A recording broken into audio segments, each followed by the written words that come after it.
The cold winds of the forest whipped through Jack's thin jacket, biting at his skin like 1,000 needles. His feet were sore from walking for hours.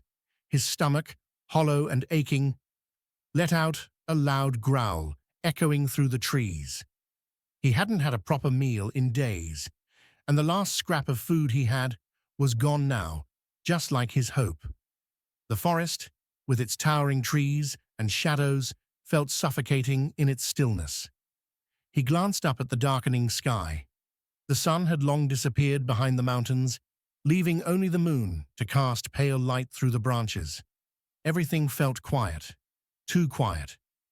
Jack couldn't help but feel the weight of the loneliness pressing down on him.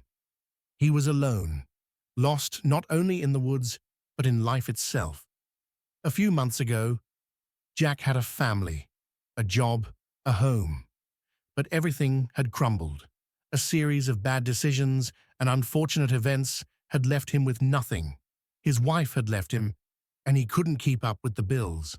One mistake after another had forced him onto the streets. He never imagined that it would come to this. Wandering aimlessly through the forest with nothing but the clothes on his back. He paused for a moment, leaning against a tree to catch his breath. A faint howl echoed through the trees. Jack froze. He had heard wolves before, but hearing one out here, so close, made his heart skip a beat. Was it close enough to be a threat? Or was it just the sound of nature calling to him in its own wild way? He took a step forward. His curiosity, driven by hunger and desperation, pushed him deeper into the woods. Each step he took felt heavier, as if the forest itself was trying to swallow him whole. But he couldn't stop. There was something pulling him, something that told him to keep moving. Jack had been walking for what seemed like hours when he saw movement ahead of him. He squinted through the dark, trying to make out what it was. There, in the distance, he saw a figure. It wasn't human.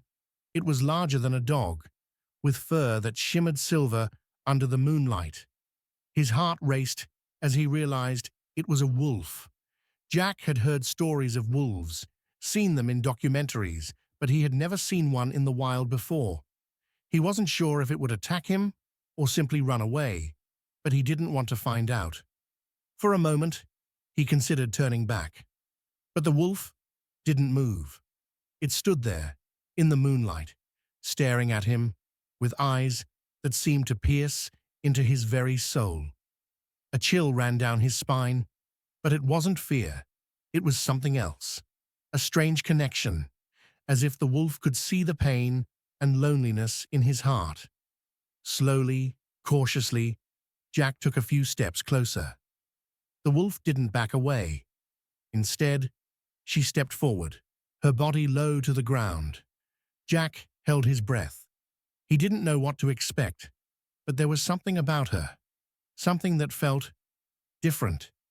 He felt drawn to her, as if the forest itself had brought them together for some unknown reason. With trembling hands, Jack reached into his jacket pocket. He had nothing left to give, except the last bit of stale bread he had saved. It wasn't much, but it was all he had. He pulled it out and held it out toward the wolf. His hands were shaking as he extended the small piece of food. "I don't have much left," Jack said softly, his voice barely above a whisper. "But here, it's all I can give." The wolf paused, sniffing the air, her eyes still locked on him. Jack wasn't sure what to expect. Would she attack? Would she run away? But instead, to his amazement, she stepped forward and gently took the bread from his hand. He watched in awe as the wolf chewed the bread. It wasn't the violent act he had feared. She didn't snap at him or growl. She simply accepted his offering. For the first time in days, Jack felt a sense of connection, of understanding, from this wild animal. She finished the bread, then looked back at him. Jack felt a strange pull in his chest. The wolf didn't seem like an ordinary animal. There was something almost human in the way she looked at him, something that told him she wasn't just a creature of the forest. She was something more. The moments passed in silence, the only sounds being the rustling of the leaves in the wind. Jack didn't know what to do. He had never been in this situation before. He had no experience with wild animals, let alone wolves, but there was something about her, something in her gaze, that made him feel calm, even though his heart was still pounding in his chest. After a while, the wolf stood up and turned away, glancing back at Jack as if beckoning him to follow. Jack blinked in confusion. Was she asking him to follow? Without thinking, Jack began to walk after her. Maybe it was just his imagination, but there was something in the way the wolf moved, something purposeful. She wasn't running or fleeing, but walking with steady, measured steps. Jack felt compelled to follow her, as though she knew something he didn't. He walked for what seemed like miles, the darkness of the forest pressing in around him. The trail was becoming harder to follow as the ground grew rougher, but Jack didn't care. His exhaustion, his hunger, none of that mattered now. He was following the wolf, and somehow that felt like the only thing that mattered. The deeper they went into the forest, the harder the journey became. The path was rough and uneven, the ground muddy and slick with rain. Jack stumbled, his legs sore from hours of walking, his stomach growling in protest. His breath came in ragged gasps as he tried to keep up with the wolf, who seemed unaffected by the difficult terrain. At one point, Jack slipped on a wet rock and nearly fell. His hands scraped against the rough bark of a tree as he tried to catch himself. He winced in pain, but the wolf didn't stop. She didn't wait for him to catch up. She simply kept going, her pace steady. Jack felt a surge of frustration. Why was she leaving him behind? Wasn't this supposed to be a journey they were taking together?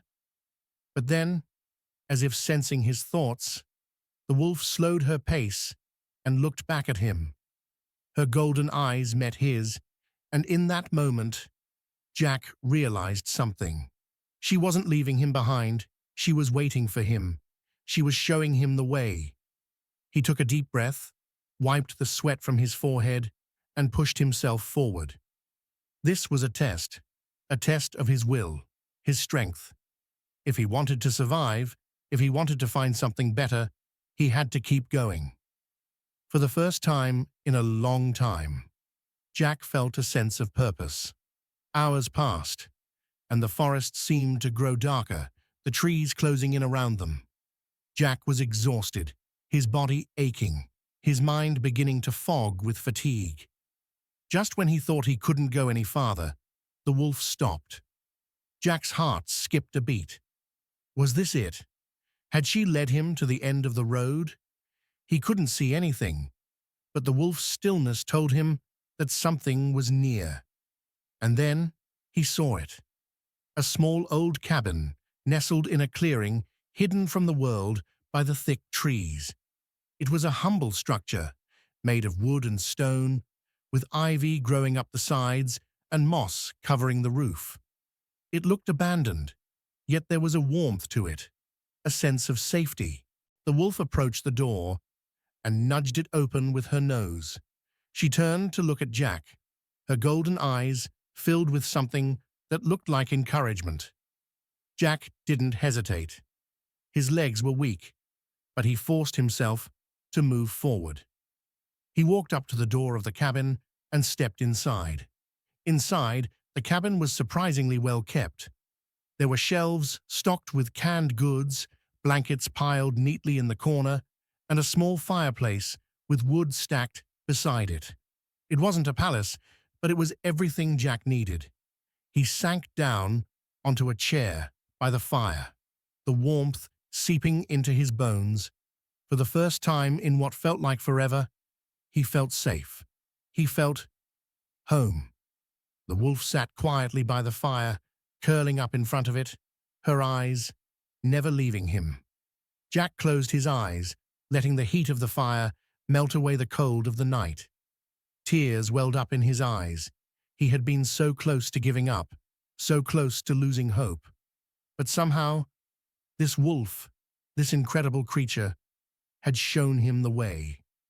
As Jack sat by the fire, he thought about the journey that had brought him here. The pain, the loneliness, the hunger, all the trials he had faced.